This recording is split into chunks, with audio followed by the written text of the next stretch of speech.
So I just finished running, so I'm a little winded right now.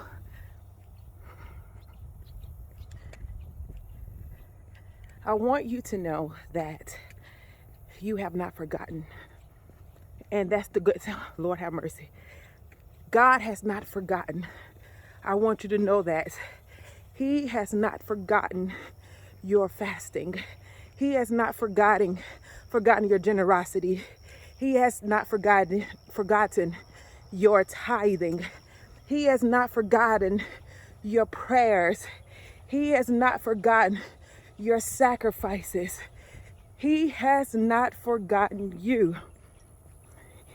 Even when things are going on and it looks as if nothing is happening, and where is God? And do I dare for your own self start back this task? Start back. We're going to use working out, for example, or praying or fasting or whatever it is, the things that you used to do, and you have been given the burden or that passion has come back to start this again. Start running for 1 minute. And you may look at what has been asked of you and you say, I haven't done this in so long. I don't know if I even remember how to do X, Y, Z. But I want you to know God placed a technology in you that is called muscle memory. And then the greatest thing of all, you have all of heaven backing you up to do what He has called you to do. And if you are lacking in any skill necessary to complete the task, I'm reminded of Exodus, I believe chapter 34, when God told Moses that he has equipped, or he has called forth Bezalel, I believe that's his name, and he has selected Oholiab to carry out by walking for 5 minutes. All of the tasks, all of the assignments that God had given to Moses. Moses wasn't a carpenter. Moses wasn't someone that was skilled in doing stone cutting or, artistry work or, making a fashion designer. He wasn't. That wasn't him. And so what God had called him to do seemed beyond his capacity. But nevertheless, because Moses said yes, God said, I have already assigned those who I'm going to bring alongside you to carry out, to do what you are not skilled to do, what you're not able to do. I have given Bezalel the ability, and I put my wisdom, my spirit upon him. So he was fully equipped. He was fully equipped for the assignment. And he said he has appointed, that's the word I want to use, appointed, and he has selected Oholiab. You guys, if God has called you to start back something that is no longer, like, that was ages ago. That was me a long time ago. That's not who I am now. But God is bringing that back into your life and saying, this is what I want you to do. Muscle memory. I want you to know that's the technology that God has given you. That's the technology He has equipped you with. Muscle memory to complete the assignment that He has called you to complete. All right? So don't say that what you cannot do. Muscle memory is going to kick in, and then you'll start finding yourself, oh, I can do this. Oh, I remember how to do this. Oh, I know I can do this now. And you'll start going into the deeper. Come on, somebody. This is what Ezekiel 47 is talking about, going into the deeper, right? Going into the water, the deeper water. He's called you to a place, and now you're going to, okay, it's coming up to my ankles, okay? I don't know. I'm not sure if I'm able to carry out this assignment. I'm not sure if I'm able to handle this task, but He calls you and you meet the measurements. You meet that standard. And so He said, okay, now let's scale. Let's scale. Let's upgrade. Continue to go. He sets another task before you. and it comes up to your knees, all right? And you're looking at the assignment and you're looking at the depth of it and you are uncertain within yourself, but God has already equipped you. He has already purposed you. He has already given you everything you need, and then he's going to send those alongside you as well. So as Ezekiel continued to go into the deep, he saw himself able to stand at his knees, and he called him a little. When he completed that assignment, completed that task, understood what he was supposed to have been doing, grew, matured, he called him a little deeper. Now this time it came up to his waist, and now some of you are looking like, I cannot swim. Don't call me out. Don't put me in the waist deep water, right? Don't put me in the waist deep of being a minister or being a business person or in this place of employment or in my family. I'm not equipped. I don't know how to wade. I don't know how to swim in this terrain. But God comes along again, and you see you're doing it. You see you are fulfilling. You see you are, carrying out the assignment that God has given to you to carry out. And now he's calling you deeper, right? And now he's in water that he can't even stand in. It's swimming water. Oh, my word. It is swimming water. He is calling you to something. Now you say for sure, now I cannot. I can doggy paddle, but that swimming, that ain't my life. I don't know how to swim. I haven't had any lessons in this area. I don't have the skills. I don't know how to tread water. I don't even know how to float. I don't even know how to, breathe correctly. All of the things that you are in need of in order to be a skilled swimmer, right? So God says, okay, you are saying all the things that you can't do, but I'm going to equip you. Look back at where you come from, and you have gained. This is taking inventory of all the skills that you have acquired, right? When it was ankle deep. And ankle deep, it was muscle memory. Knee deep, you have Workout completed. Congratulations. You have gained Great a new job. skill. You have built your muscle. You have gained a new muscle, and it's a little sore, right? It's a little tiring. It's a little hard. It's a little rough. What you had to, the load that you had to lift, the load that you had to carry, the thinking, the expanding, the knowing how to put things in place, knowing how to, set boundaries in my home, knowing how to lead my home, knowing how to lead a ministry, knowing how to lead in the marketplace, whether you are a 9-to-5 or you are an CEO, right? You are stepping into water where you're now having to swim in. But just as Moses, God has equipped people. He has assigned people.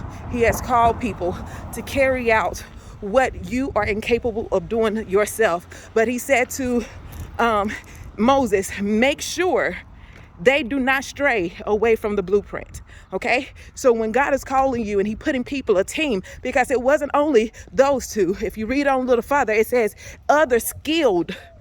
This means that these are the ones that had to learn how to carry out the assignment, right? So he said, make sure that they do not stray from the blueprint. Okay, so I want to leave with you. Do not stray from the blueprint. When your territory, it has been enlarged, because it is. God is enlarging. He's increasing your territory. He's expanding you. He is giving you borders that you didn't even dare to dream of, right? Dare to think about, right? I'm reminded of my brother. He just got was told about a job or a work in Washington, D.C. For, this group of people, and he was sharing with us like he never would have imagined him going to school for automotive technician would land him in these type of rooms, right? Shaking hand with these type of people who are able to connect him with people that he dared to even dream about, think about, right? And so when I was thinking about that now, that's the same thing with you, where you have this gift, you have this skill, you have this talent, you have this ability that God has allowed you to possess. And he said your gifts will make room for you, right? So God is enlarging. He is expanding. He is giving you increase. He is giving you people to come along and give you whisper God ideas. He says, I know the thoughts and the plans that I think towards you. And so when he allows someone to speak something into your life that you may feel like, oh, that's beyond me, but it's right in alignment with an ability he has given you, listen, I want you to wade in that water. I want you to get in that water and don't worry about a thing, because he says that the waters will not overtake you. So what he is calling you to, what he is increasing you to, the territory he is expanding you to, it will not overwhelm you. Now, the thing is, in Ezekiel 47, there were borders, right? This coincides with Exodus, when God was telling Moses about the perimeters, the borders for the children of Israel to take, right? And they still didn't occupy every territory, all the expansion that God has given to them. But he told in Ezekiel 47, he let him know again, like, these are the borders. This is where your territory end, your inheritance start, and where your inheritance end. Do not go outside of these borders. Okay, so be mindful. If you don't know the borders, if you don't know how far your territory starts and ends, this is where prayer come in. This is where seeking the face of God. This is where standing still and getting clarity on what God is calling you to, what he is speaking into your life, so you won't go outside of what God has called you to inhabit, the inheritance. Okay? Don't be Saul. All right? And if you're not familiar with the story of Saul, he was a king. And he was the king that when God had told him through the prophet Samuel to destroy everything, he decided to listen to the people. So this goes back to me saying, don't go outside the blueprint. Don't let anyone tell you to do something outside of the blueprint that God has already given to you personally. And he gives these things to you personally through prayer. Right? Having those business meetings with God in the mornings, right? Making sure that you take time to meditate and study on his word. Making sure you take time to get a download of what he is speaking to you, what he is showing you, what he is saying to you. And even if it's just writing one word down, but I encourage you to write a sentence, right? So that you can be clear on what is being said, right? So that's just like going to the grocery store and someone tells you to get soap, right? But they say get this particular type of soap. If you don't write the type of soap down, then you will be looking at that list and it'll be like, oh, what soap did they tell me to get? But if you are clear, this is where it comes back to getting clear. Having clarity on the mission, on the assignment, on the task that you have been assigned to do. So when you start expanding and God starts sending people, you know how to relay the message of what God has given to you to relay in the building and the growth and the expansion, what God has given to you and how he has given to you to expand, even if it's in your family, like being a single mom and raising your children, right?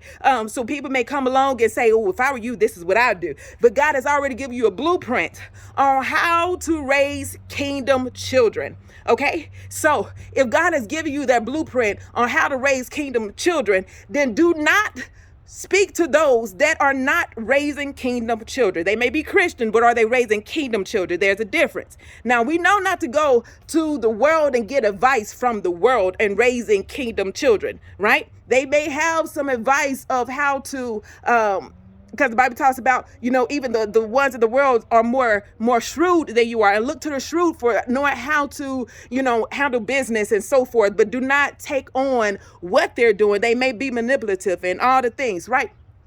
So they may have some truths about parenting, but listen closely, right? They may say it's okay to lie in these situations. We don't want to mimic and take on. So God gives you the blueprint on how to build what he has called you to build, how to grow, how to expand the territories that he has called you to inhabit. Don't go no farther than God has assigned you to go. He knows you. He knows what you are capable of. He knows what he's putting inside of you. He knows the plans and the thoughts that he thinks towards you. So stick with the plans of God.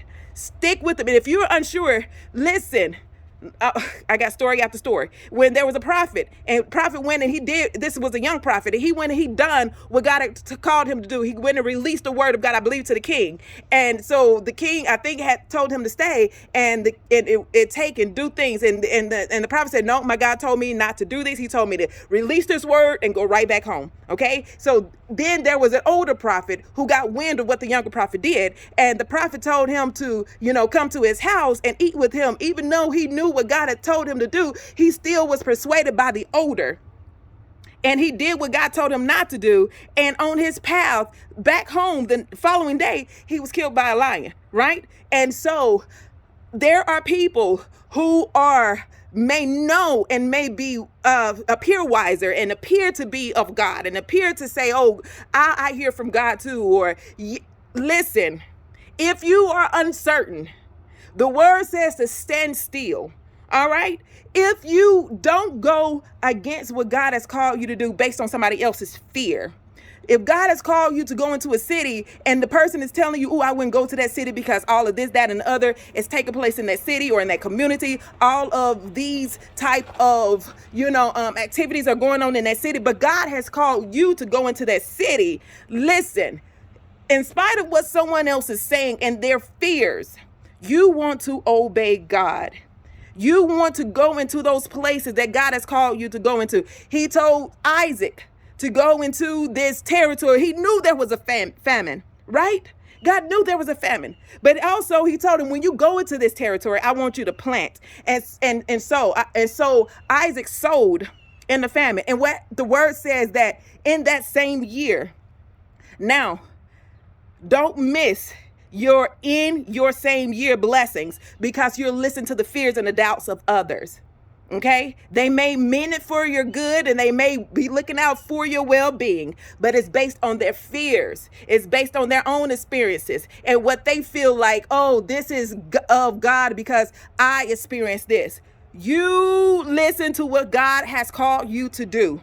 You be obedient to the word and the will of God. You follow after. And this comes with staying before the face of God. So with that said, I would like to invite you. This is just coming to my mind. I would like to invite you to our month of Vespers prayer at New Life Austin.